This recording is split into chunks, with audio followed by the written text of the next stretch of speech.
book of Titus was another letter written by Paul to Titus. He was a Gentile and he was one of Paul's converts. He was working on the island of Crete. He told Titus to appoint leaders of every church, on the island, I guess. And they had to have certain qualities, what to look for when picking, from this, these potential leaders. They had to be good men, the other stuff. They couldn't be strikers or brawlers, drunkards. Had to have control of their families, that kind of stuff. Let me read this part again. Yeah, this is 1:14. I say again because it reads like the last letter, or 2 letters ago. Not giving heed to Jewish fables and commandments of men that turn from the truth. See, that again, you wonder if that is remember, this was written back then, like we're reading it now, but was that the climate like then? It's kind of like the climate now, where maybe people were questioning the stories of the Old Testament, like fables and, and such like that, poppycock. So like the same way people do today. So I wonder if the climate was the same back then, and he was just trying to say maybe, don't even focus on that part of the Bible. I'm not saying this is true. I'm just saying maybe, and he was just saying just focus on more like the life of Jesus and, bring people to the faith instead of getting into these circular logic arguments and fables and I don't know. What do you think about that? Maybe somebody knows a lot better than me. Because look, 3:9-10. But avoid foolish questions and genealogies and contentions and strivings about the law, for they are unprofitable and vain.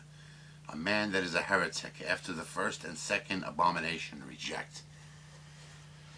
See, that's a little strange, but it makes sense. Like if you're trying to reach the masses, and somebody's being stubborn and a heretic in your eyes and troublesome in some way, shape, or form, it's almost a waste of time maybe to spend too much effort with them. Just move on to the other people.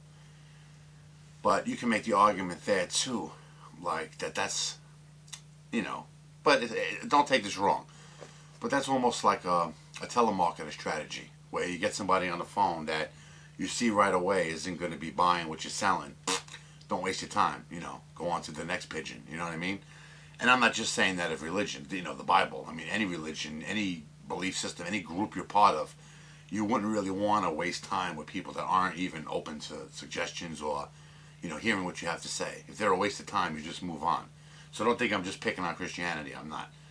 But I'm just saying, I guess that's just the way with all businesses and things,